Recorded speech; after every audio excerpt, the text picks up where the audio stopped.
wish to tell you my story about depression and anxiety and stuff like that that's happened to me. First of all, I don't want your sympathy or your sorries, whatever. I'm telling this to try to help other people. I'm not doing it for anybody's sympathy. For me, it started at school. I was bullied as a kid. Back then, school teachers were probably one of the worst bullies. And it continued into my adult life. My first depression episode that I can remember was I was friends with a girl, and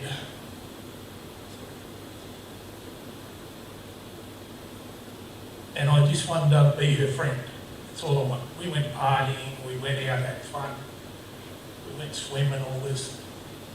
I was more interested in her cousin, that's why I was hanging around her.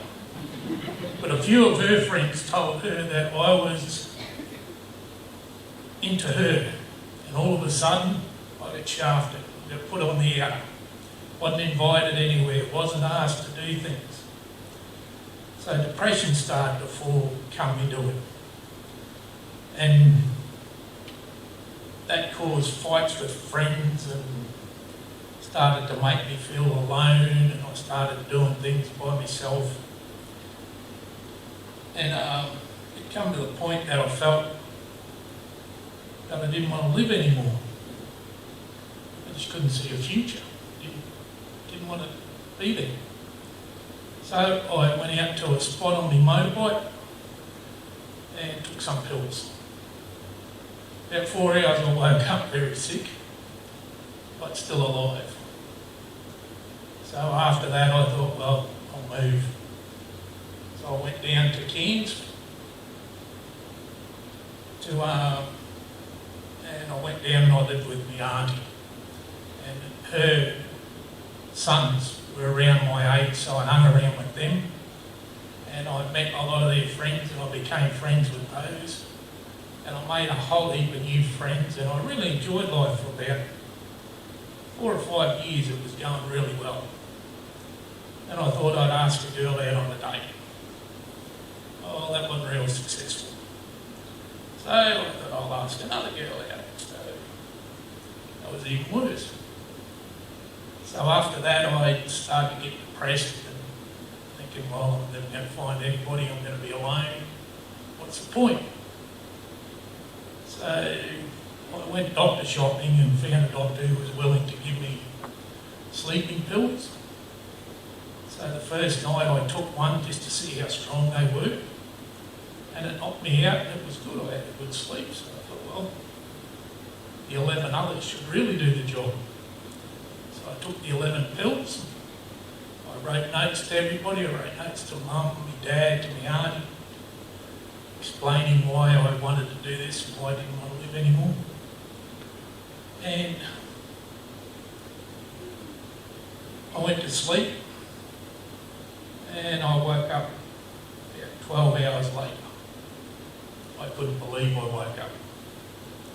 I didn't want to wake up. And I'd already sent the notes out.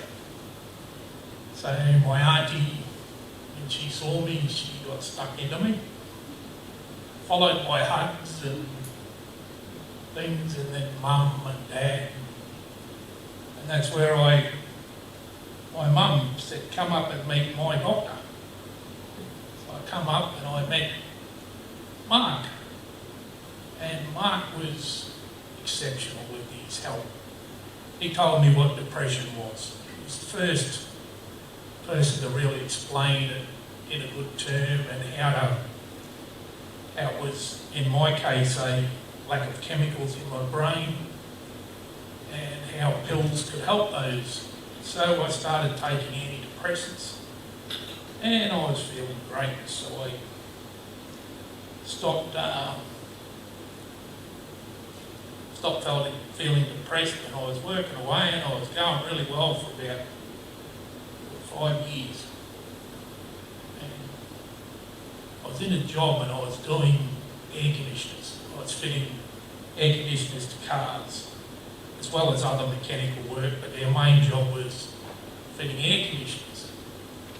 Well, there's one car that I couldn't get my hands into to fit this evaporator unit. It was the only car that I've ever had trouble with.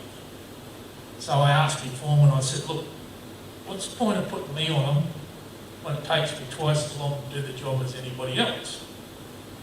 So then he kept giving me the jobs, so I was getting other people to hook them up for me. And then I would finish off the job. So he called a meeting of all our team and he said, nobody can help Brett do these air conditioners anymore. He's got to do them by himself. You're not allowed help. So I said to him, well, the next one you give to me, I'm going to do it until that point and I'm going to go home. So he didn't think I'd do that, so I did it. I went home at the end of the day. Next morning I rang up and told them I wasn't coming back to work. I was sick. So they had to get somebody else to finish that job. Then my boss, workshop boss, rang up and said, what's going on? Got up to me, he said, they've told me that you've missed work and I was telling him what happened and I started breaking down and crying. And so he came around and saw me and tried to help me, but didn't really work. And then I just started getting worse and worse, more depressed, and I didn't want to go to work, I didn't want to do anything, I was just hiding at home. And depression really hit hard. So I went around to the chemist and I went and bought a whole heap of painkillers with codeine in them, because I'd seen on a TV show about a month before a bloke committed suicide by having codeine. So I thought, oh, well, I'll take 5 packets of these codeine-induced pills, that'll kill me. So I took them, went to sleep and woke up spewing my guts up. My God, was I sick. Next day, my parents come around and I was in bed and I was yellow and I was not well. So I got rushed to the hospital and they found out that the pills I took were Panadol and that apparently kills your liver. So I was in hospital for a while and they sent me to specialists, liver specialists and psychiatrists, and we had big talks. And I went back on the antidepressant tablets and I thought, well, cancer's no good for me, so I moved back to Mareeba. So I was going along and I was doing well. But then I got married and my ex-wife triggered another round of depression. And it got to where I didn't leave my house. I left it to go and get shopping, come home, and that was it. I didn't see anybody, I didn't want to talk to people. I just stayed in my room and just lived out of my room. And then I went and saw Ida Portella to ask her how I could join up. And Ida said, oh, come to our changeover dinner. And when I got there, Ida shouted me in for doing the work in the field days. And all the Rotarians were so friendly and inviting, and they invited me to join in and they talked to me. They didn't care what I did or didn't do at that time. I was unemployed. So they kept thing and I went and saw Ida and Ida took me to some of the meetings, and then I actually joined up as a full-time Rotarian. And I started to get back into life after that. I got a job. I was driving a truck delivering chicken products to Cairns and Mossman area. And I started really enjoying that. The people I was delivering to were really friendly and I was getting along really good with them. I was enjoying the joke with them. I was losing weight. I was having great fun. Only problem was my boss. He didn't want to fix his truck. And the truck got to the point where it was going to kill somebody. So I told him, fix the truck or I'm not driving. I refused to drive it. So I told him that on the Thursday. He rang and said, oh, we're going to have the truck fixed over the weekend. I said, you told me that for the last 4 weekends. He said, well, come in and see me at the warehouse in Kings. So I went in to see him and we got into an argument.